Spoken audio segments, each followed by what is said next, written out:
Welcome to episode 145 of the Forward from 50 podcast, where we interview people over 50 who are pursuing new direction for their lives.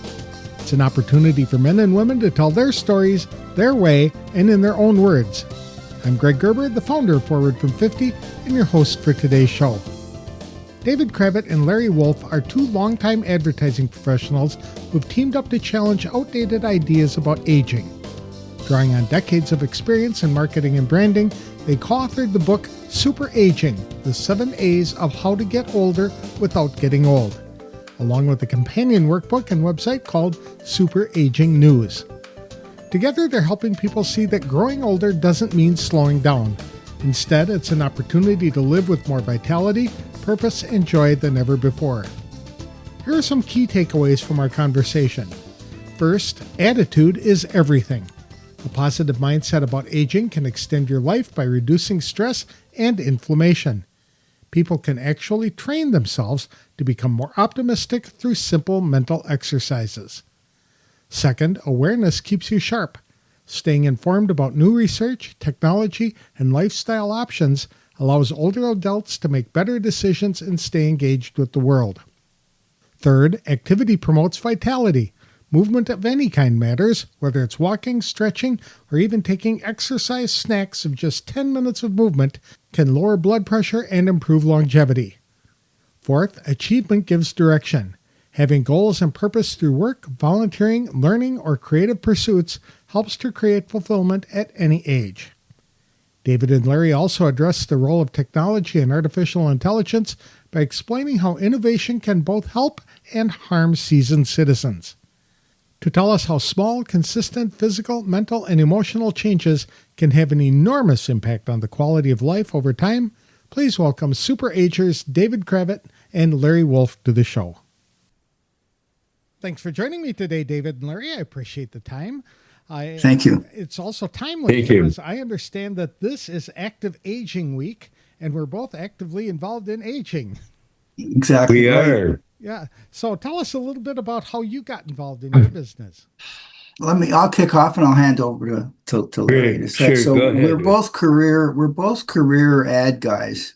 We worked together in the same agency that Larry owned, and then I went to another agency, and we spent our careers in the advertising agency business in everything from packaged goods to retail chains to you name it. And so we came at this from a marketing perspective, and I had written 2 earlier books about the phenomenon of the baby boomer generation reinventing aging and not wanting to be thought of as old. And that was a behavioral and attitudinal thing.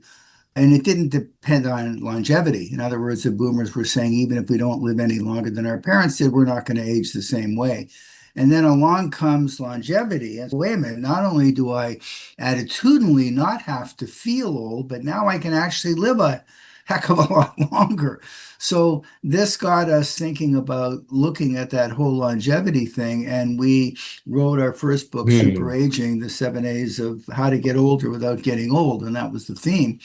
And we see ourselves with our book and our workbook and our website as curators of this glut of information that is pouring into the world about longevity, whether it's diet or fitness or behavioral or lifestyle or AI and new tech. There's just a flood of stories about how to live healthier longer. And so we decided to organize this for our audience around 7 A's or 7 key pillars of how to get older without getting old. And then as the data kept coming in wave after wave, we said, wait a minute, the book is great, but it's static. Let's update it. What if we want to update it every day? And so that led to the SuperAging News website. And I'll let Larry go through the 7 A's, but I just want to give the underlying premise. And it's a little bit, it would amend what you're saying, Greg, in Forward from 50 to, it could also be forward from 70, forward from 80, forward from 90. So we identified a model of aging that we all grew up with, Greg, you and I and Larry, which our parents' generation, which was at 65, you retire, and you're essentially playing defense. You're hoping to stay healthy, you're hoping everything will be fine, but you really don't have enough years left to do anything new. And the best you could hope for is, God willing, gentle, pain-free glide path to the finish line. Mhm. That's pretty much it. That was the model that still persists Hmm. in many areas. The super aging model is at 65, and I use that not to contradict you at forward from 50, but just because that's the Hmm. Social Security age of retirement, theoretically. You could have 30 years to go. Centenarians are the fastest growing age group in America Isn't that in incredible? percentage terms. 101,000 centenarians in the United States. So wait a minute, what are you going to do with those extra 30 years from age 65 or 40 years or so on? You're not going to just sit around playing cribbage. You're not going to be the So that's what got us turned on to this.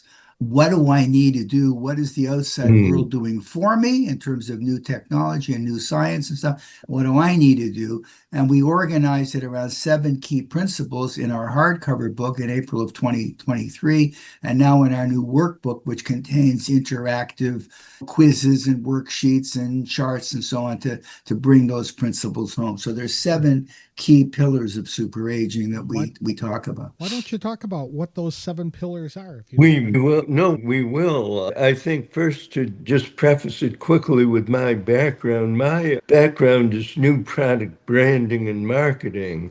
And I thought there was an opportunity to positively brand aging, as David talked about. A large segment of the population has a default aging attitude. But we thought there was a real opportunity to rebrand aging, hence super aging. And I joke if anyone ever does a biography of me, it would be titled From Super Moist to Super Aging, because my one of my first big brands was that when I created a new cake mix brand for General Mills, which I named Super Moist many decades earlier. Super aging more than anything is attitude. The first of our 7 A's, the most critical variable, most critical A is attitude.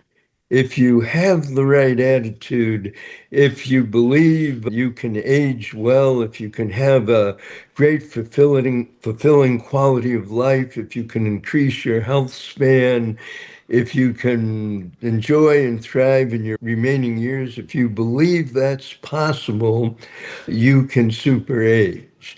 So you need to believe it's possible and you need to believe that you can do it. So once you have the right attitude, virtually everything else is possible. The second very critical super aging A, the second A is awareness. So much is going on. There's so much new research. There's so much new data. There are so many exciting new things happening, whether it's new financial opportunities, new travel opportunities, critically, new lifestyle opportunities, new treatments available. Science is moving forward at an extraordinary pace. Our mission, as David said, with Super Aging News, is to keep you up to date on what's new, to make you aware of everything we can that's going on that can have an exciting positive effect in your life. The third Super A is activity. And let me summarize the key point of activity in 2 words: keep moving. First, activity, your diet, your food intake, what you eat, very important. Exercise, very critical. Flexibility, aerobics, balance, strength training, all very important. The physical and the mental are interconnected. So the more well exercised you are, and it doesn't have to be complicated. A lot of people do their exercise with exercise snacks. Take 5 or 10 minutes every day, do simple exercises, get up, move around, very critical. And mental exercise is as critical as physical exercise. You have to challenge yourself with new things. You have to continuously develop, expand your mind. So, first three: awareness, attitude, and activity. Fourthly, achievement, accomplishment, you need goals, you need purpose, whether it's pursuing your former career, whether it's having a new career, whether it's going back to school, whether it's doing volunteer work, it doesn't matter, but you need purpose, you need to accomplish things. Next, attachment. Relationships are so critical. I'm lucky enough to have been married to the same wonderful lady for about 60 years. Family, friends, relationships and new relationships are important, and the internet creates incredible opportunity to expand your universe, to build new relationships. Next, autonomy. You need to be independent both physically and financially. And again, there's such exciting new technology happening. Age tech is so interesting, it's exploding in so many ways. So there are many aids, many ways that you can maintain your physical independence in your 80s, 90s, and beyond. Lastly, avoidance. One of the things that I think motivated David and I to write this book is the world is rampant with ageism. I see it in retailing, I see it in medicine, I see it in so many areas. And I think you really need to be aware of it and you need to fight it. And the other thing, as we age, many scammers think we're a great and primary target. And with AI, scammers are becoming a lot more sophisticated. Don't rely on anything that does not come from a trusted source. So that is, I think, a brief summary of the 7 A's. I could be long-winded and talk, I think, for about an hour in each one. I can imagine that. Are really great. Quite a list of things that you've done. I had a couple of questions though. When we're Sure. talking about attitude, is a mindset shift required, or is it more luck and circumstance that determine A what we're great going to be doing? question. It's a great question, and we had a lot of interest in that because the research is it used to be have a good attitude was a kind of a generically good thing everybody believed. Very few people would say it's good to have a bad attitude. Yeah, sure, good attitude, positive thinking. But they've traced this through research studies down to literally the cellular level that people with a positive attitude outlive, depending on the study, by it could be 5, 10, 15 years or more people with a negative attitude. And they've traced it down to a good attitude leads to less stress, and less stress leads to less inflammation. And inflammation is the number one cause of age-related decline and disease, inflammation, as opposed to just a germ flying in from the outer world. Mhm. So if you have the fight against inflammation permeates everything to do with aging because inflammation causes age-related conditions. Less stress equals less inflammation. So the natural question is what you just asked. Okay, but by nature, I'm not an optimistic guy or woman. I'm a glass is half empty person by nature. Does that rule me? Can I teach myself to be an optimist? The same way as I discipline myself through physical exercises, I'm flabby around the middle. I don't naturally have a ripped body. So what do I do about it? People accept it. When it comes to physical, they accept it. I have to go and do these things and I can change my physique or my can I do the same with mental? And the answer is yes. The answer is training. It has been researched. There are actually techniques, there are studies, there has been research, or there's even an institute of how to change your attitude from positive to negative. I think University of Pennsylvania they did some pioneering work on this. So we've had stories about this where you can say, I want to become more optimistic. Are there actual techniques that will enable me to do it? And the answer is yes, they are. There are, and we have them on our website. That's great. You also mentioned that there's a glut of information out there, and I agree. And it's getting worse because AI is stealing other Yeah. people's content and reworking Yes. it and presenting it as new. How can people be sure that they're getting the best information from the right sources? Very good question again. One of the things that I heard in CNBC, which I found very interesting, is that Jensen Huang, who runs NVIDIA, is a heavy user of AI. And what Jensen Huang does is when he goes on the chat GPT and he gets an answer, he then gives it to Perplexity, which checks the accuracy of it. So he uses two AI platforms, one to check the other. So I think that's really a good lesson. You get information from a multiplicity of sources and you check them and you validate it with sources with people that you know are trusted and reliable. For instance, if you read about a new miracle drug in the internet, that sounds really interesting, then you check it with your family doctor or with whatever specialist you're going to, and you check it with other sources. And there are a lot of sources that are very reliable and generally quite accurate. The great newspapers like the Times, the Post, the great medical journals like the AMA Journal, the Journal of the British Medical Association. So there's all sorts of very reliable sources. And I think the critical point you make is when you hear something new and exciting, check it out with one or two other reliable sources. I think just to add to that briefly, the word reliable sources is the key.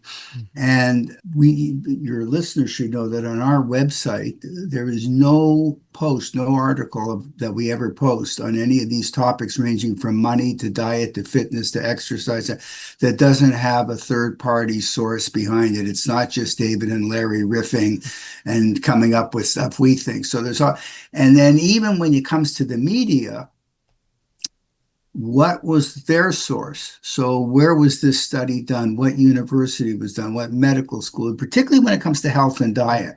Where was the study done? Because if you take a look at the changing wisdom, and all we have to do is look at how the wisdom changed on COVID from what everybody was saying, you better do this. And now they're saying, gosh, we were wrong about this, and we were wrong about that part, and we messed up that part. So you have to keep your eyes and ears open. But if you're going to what was the source of the source, and has that source changed? And particularly again in the field of medicine. And I'll just mention one example and there's no shortcuts here, Greg. You have to do the work to keep. One big controversy right now is with Alzheimer's disease, where the accepted medical wisdom was its plaque in the brain, and the industry spent 20 years and X billion dollars developing anti-plaque medications that have done nothing. They haven't been able to cure it. And now there's a whole new bit of research that says maybe plaque is the result, not the cause. Maybe the underlying research was rigged a little bit because it was a pro-plaque group and an anti-plaque group. Now there's a whole new science emerging that maybe there's a whole other way of coming at this. The entire 20 years worth of accepted wisdom is being turned on its head. And there's no easy answer here. You just have to keep up with it. We try to do that in our world by giving kind of Reader's Digest bite-sized information that gives you the main ideas. But Larry's 100% right. You have to check it. My rule is go back to the source of the soil. Like, where did they get it from? It can be suspect, but also the knowledge changes. I've lost track of how many articles we've written from perfectly reputable sources that have said, I'm talking particularly again in medicine, 5 years ago we used to believe this and this, and now the new science, we just did a new study at the University of so-and-so, and we discovered that the cell doesn't behave that way after all, it behaves this way, which is good. You want new information all the time. I don't think That's why you do research. That's why you do the research. So you want new things, and I don't think that I don't think our audience needs to replace their doctors and be the expert on the very, very latest of everything, because we're laymen, we're lay people. But if we keep our eyes open, I also think that there's a lot of positive stuff that you don't really need to worry as long as the science is decent. And that is particularly in terms of food and diet. And again, at the cellular level, they're discovering that this particular food does this, that's good for you, all in the service of reducing inflammation and giving your body a chance to thrive. So there's a lot of good stuff out there that isn't necessarily controversial. You just got to get your hands on it. Larry mentioned exercise snacks. I want to conclude this section with that one point. People used to think, gosh, I got to go to the gym. I got to spend a lot of money. I got to work out 3 hours, 2 hours, and then I got to do that 3 days a week. And I've got this big, complicated fitness thing. The research now is that small, as Larry called them exercise snacks, little bite-sized, 10 minutes here, 10 minutes there, can do wonders, because what we're after here, Greg, is longevity. If you want to have a ripped body, yes, you got to go to the gym and you got to do all that stuff. But if you just want to live longer and be healthier, there are small things you can do. Walking being one of them, a 10-minute exercise snacks being one of them. We wrote a story about a study that was done where they took a control group of people and they reduced the time they are sitting. 3 of us are sitting right now. They reduced it by 30 minutes a day. That's it. They just intervened with them. I don't know. They phoned them. They coached them. They said, just sit the way you normally sit. Just shave 30 minutes a day off your sitting time. And at the end of that study, that group had a drop of blood pressure of 2 percentage points. Oh my goodness, that's cool. And they didn't have to change their whole life. Just wherever you're sitting, fine, just shave it by 30 minutes a day. So little thing. So there are these little nuggets too that are very valuable, and we try to find them. I want to go back to getting good sources of your information. I know that's becoming increasingly difficult to do. A friend of mine was talking about an interview that she had seen of a famous actor and thought I'd really enjoy it. And I went online to find it, and I could not find a legitimate source for that interview. And it came to the conclusion that the actual interview she was referencing was AI created, and that all of the other videos on there were referencing this AI creation. And it's just sad. And then you go in to follow the money. Whoever is paying for the most recent study is getting the material or preparing the material and putting it out there. And it's, exactly. To your point, I read this week that they've created an actress from AI who actually has an agent. She actually has an agent. But seriously, though, I think part of it, too, is what are the stakes involved in that piece of information? For example, if I see 3 or 4 studies or even one good study that says we've just discovered that we had a story on our website called Eating the Rainbow. A diet that includes all the colors of the rainbow, the flavonoids that are in the foods. This is not controversial. This has been known, but it's just packaged up in a way that's helpful. You don't have to lie awake at night thinking about that. On the other hand, if you read an article that said the new cure for cancer is, maybe not so fast. You know what I'm saying? So you also have to pay attention to what is it that they're researching and what is it that they're claiming. And sometimes smaller topics can be very valuable. One of our most popular stories in the last month was 5 health foods, the word health in brackets, in quotes, 5 health foods that are actually bad for you. Mm-hmm. Everybody wanted to know that. And that's not space age, leading edge research. Basically, here's what's in these foods, and they call themselves health. Right. And the marketing, are they really? So there's lots of good information. Perfection is not ever to be achieved, but it can be, we can do the good. The perfect is the enemy of the good, as they say. One of the things that Larry had talked about was exercising the mind, and I think that is so critical. I see a lot of people getting into a rut where they wake up and they watch TV, then they might go golfing, then they come back home, have lunch, take a nap, then doom scroll through social media, doom scroll through news stations, etc., and rinse and repeat, and they're not really learning anything. How important is learning new things to seasoned citizens? Absolutely critical. It's as critical as physical exercises. Learning a new language. We just launched a product on our website called SuperAging Brain Games that we developed in collaboration with a puzzle company. And the idea really is to challenge your mind regularly with the simple exercise of doing puzzles. And there's all kinds of research that shows that doing puzzles regularly, which really expands your mind, expands your mental acuity. I like doing puzzles because they're a hell of a lot of fun, but they are brain expanding. The other thing really is to take up new things that are difficult, that are challenging. For instance, I've taken up Tai Chi swordsmanship to watch me wield my wooden Tai Chi sword. It's comical, but it's to me very mentally Very important. challenging. It's a totally unfamiliar discipline. So you want to do new things that are difficult, that are new and that really challenge you mentally.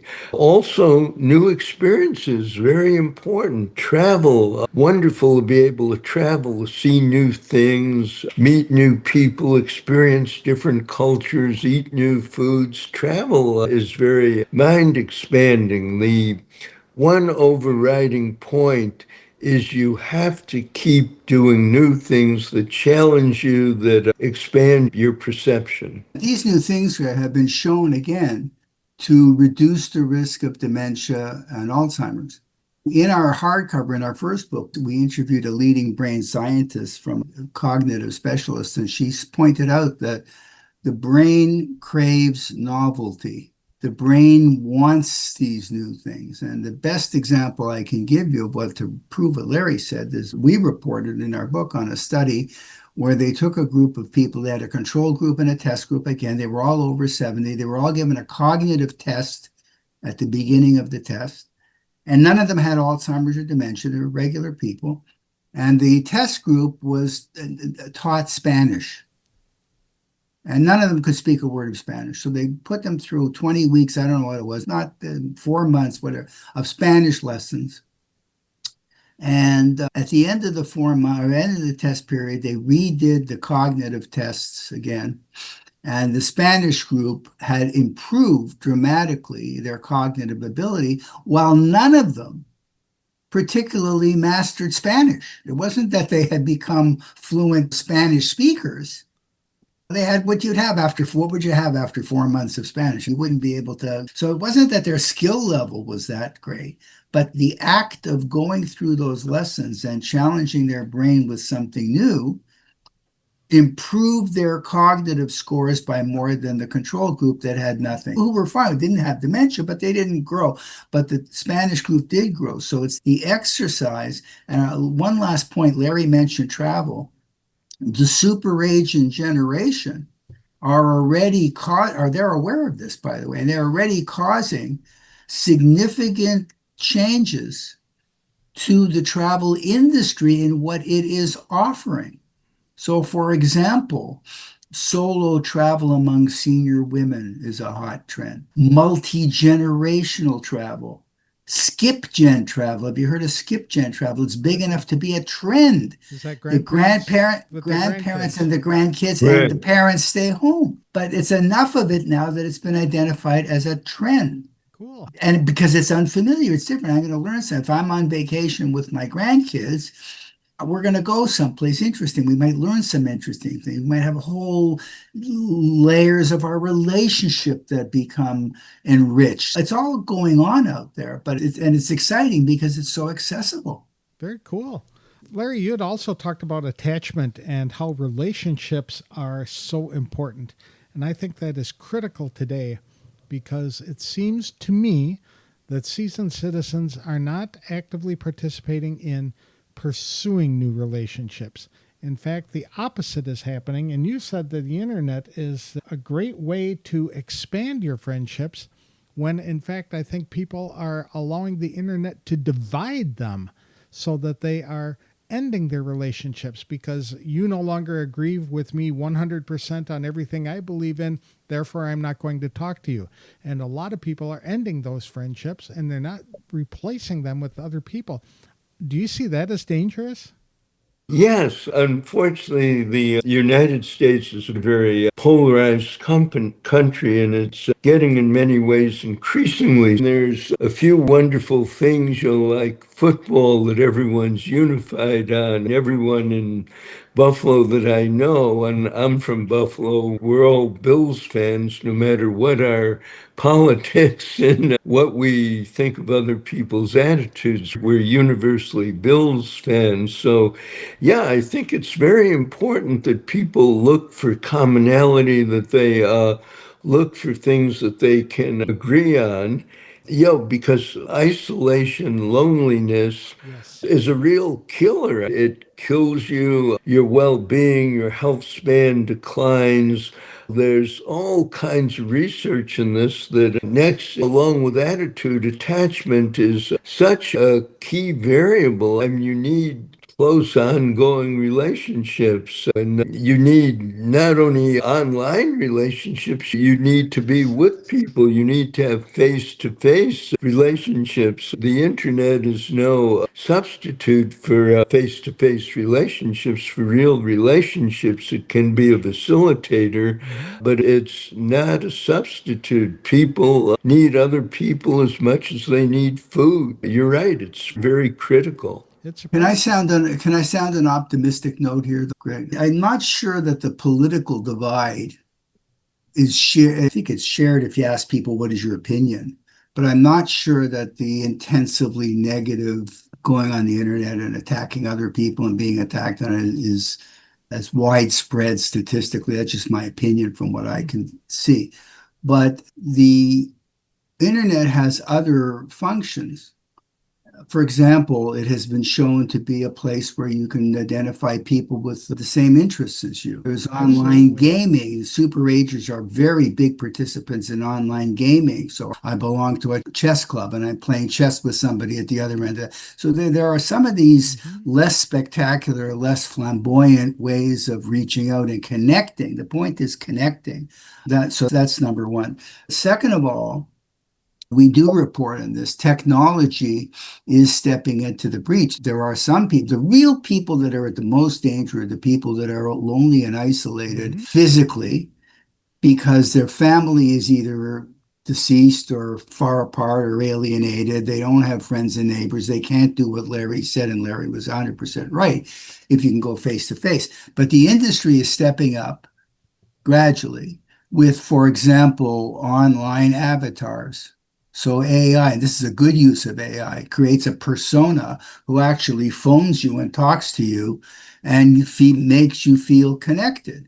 There is great growth in social robots coming on stream now. So I'm not saying this is a solution to everything, but if you form these connections, even though they are less than ideal, of course it would be better to have a circle of friends. Even if you form some of these tech-driven connections, they have been shown to reduce stress. Again, the perfect is the enemy of the good. We're not talking about an ideal would be Mrs. Jones from next door drops by and says hello, and it's you have this great.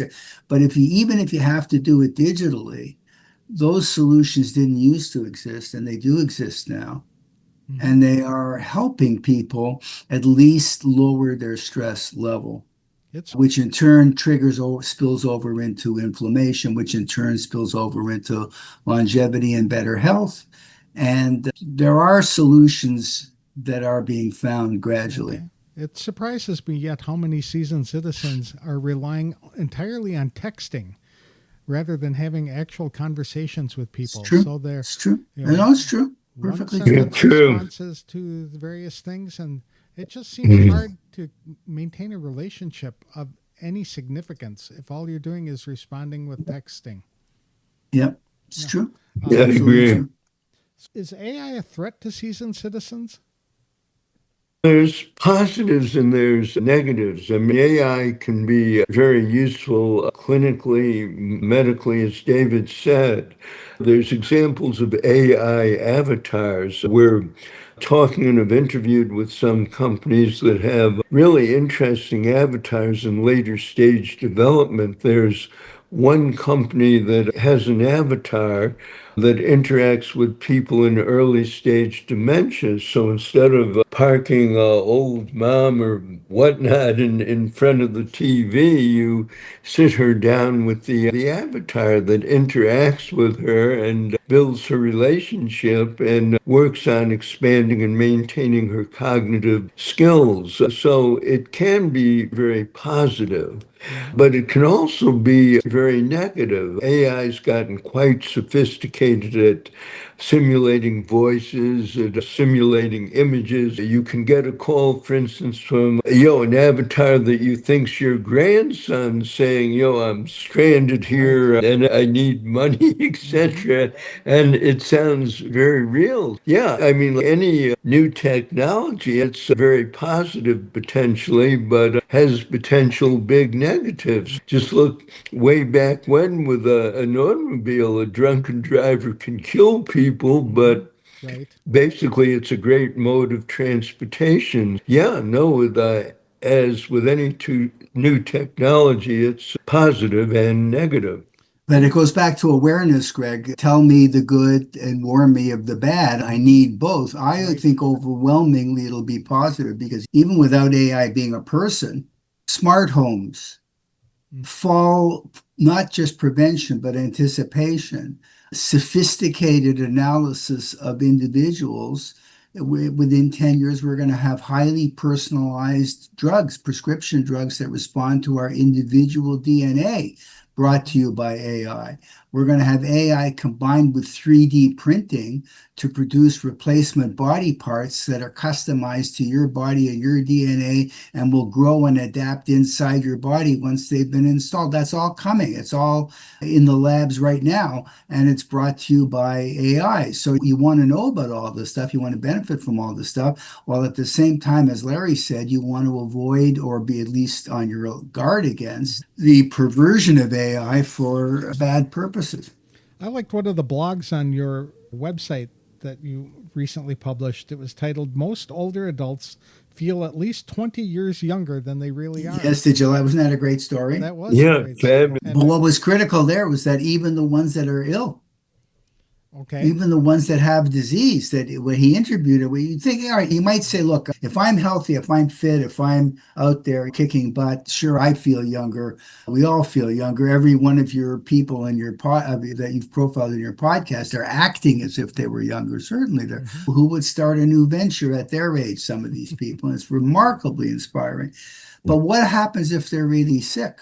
Mm-hmm. They still feel younger in this research. So that was interesting. As a person of faith, I think that our soul is designed to live forever, and therefore we Yes. feel like we are going to do that, even though our bodies, our limited physical finite bodies, are giving out left and right.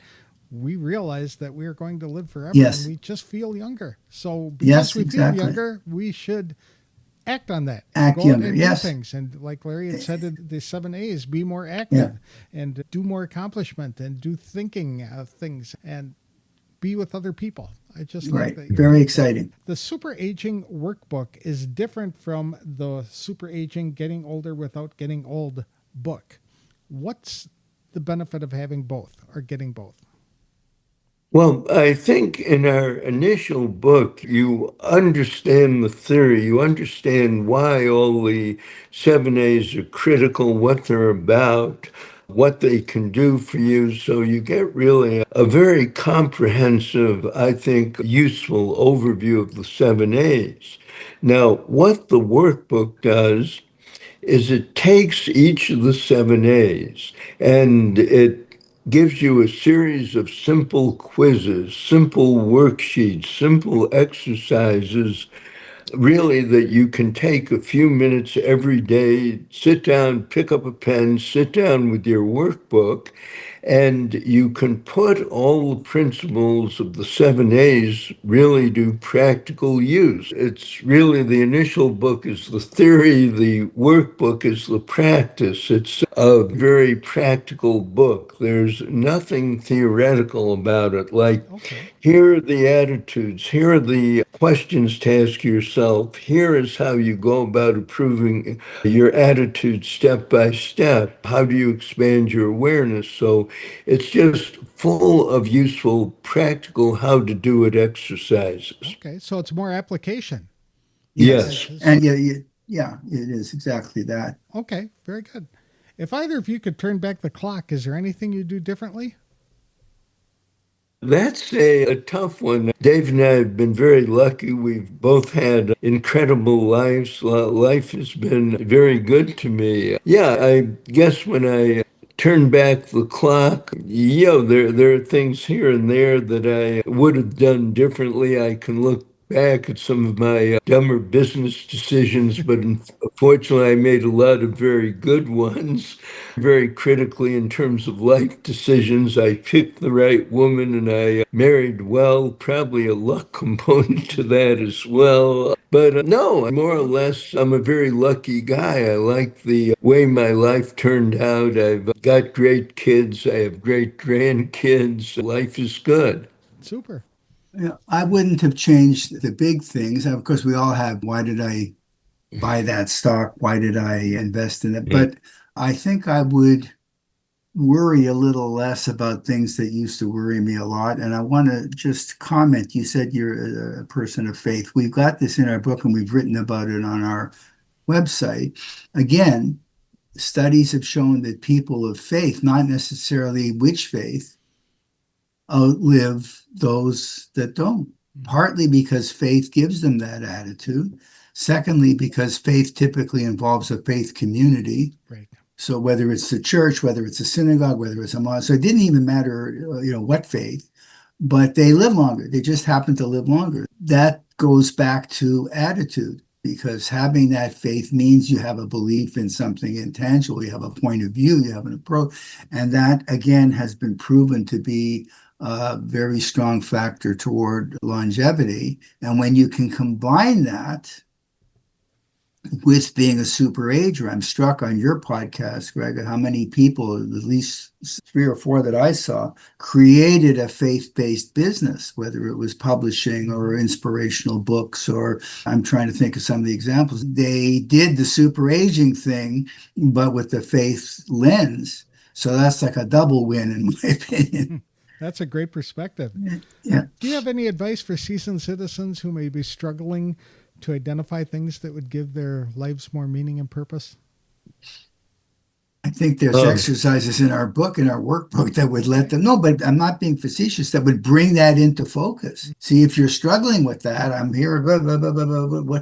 Try this quiz, force yourself to think about this topic, pick up a pencil or a pen and write out these answers. That could open up, because that's all you're doing is you're opening up possibilities. Oh, I never thought of that before. And we have numerous articles, by the way, on our site about journaling. The practice of journaling, again, has been shown, just keeping a journal has been shown to, again, reduce stress, reduce inflammation. The practice of gratitude. Yeah, but can I learn that from Cole? Yes, you can. There's information that can help that. That's great. What about you, Larry? Do you have any advice for people?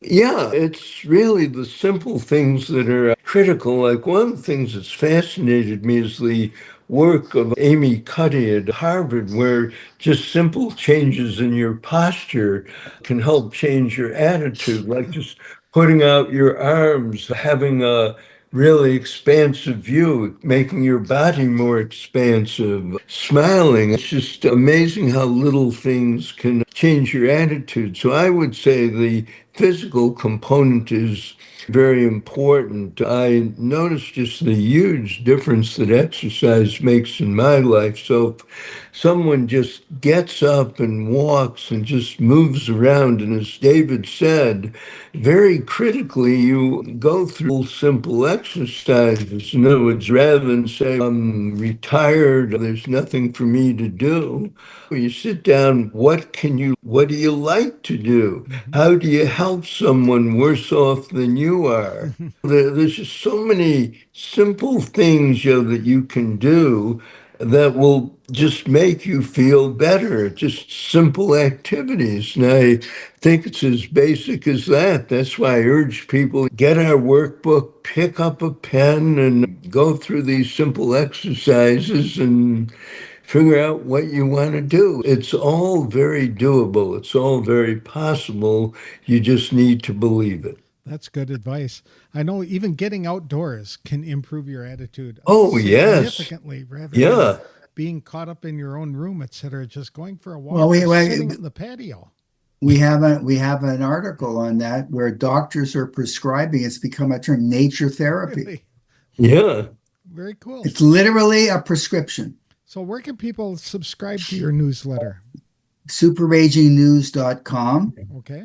SuperAgingNews, all one word.com. And that's the website. And then there's a free newsletter attached to the website that they get every Monday, Wednesday, and Friday. Okay. So it keeps It's them all up to date free. with the latest stories. It's all free. Are you actively involved on any social media channels? We are huge on all social media, and we could do a whole podcast on this age group is very much in social media, even TikTok. And we've been only at it for a little bit less than a year, but we have close to 10,000 followers on Facebook, and we're generating 1 million impressions a month in social media, mainly Facebook, but also Instagram, TikTok. And they are looking for conversations. They are looking for information. So obviously our content is non-political completely. So we're not getting into arguments about this or that. It's more, they're looking, super agers are active seekers of information. That's our market, the people that are actively looking for those. Do you have a YouTube channel?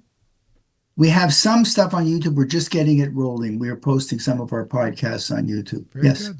Thank you again for your time today. This has been uplifting. And I Well, would thank encourage you people for- and go Yes. through those exercises to help them identify and engage and implement those 7 A's. I think We will. We are very grateful for you having us. And as I said to you before, we'd like to run some of your stuff on our site. So we're gonna. Yeah, I'll talk thank to you you about so much for inviting us, Greg. Thank you. great. David Cravit and Larry Wolf have found deep meaning and purpose in their mission to transform how society views aging. After long and successful careers in advertising, they've redirected their creative energy toward helping others discover new possibilities later in life. For David, meaning comes from curating trustworthy, science-based information that empowers people to live longer and healthier lives. He finds great joy in seeing others embrace optimism and realize that growing older can be a season of expansion, not decline. For Larry, fulfillment comes from continuous learning, mental challenge, and connection to others. He stays active through activities like Tai Chi and finds purpose in encouraging others to stay curious, keep moving, and form meaningful relationships.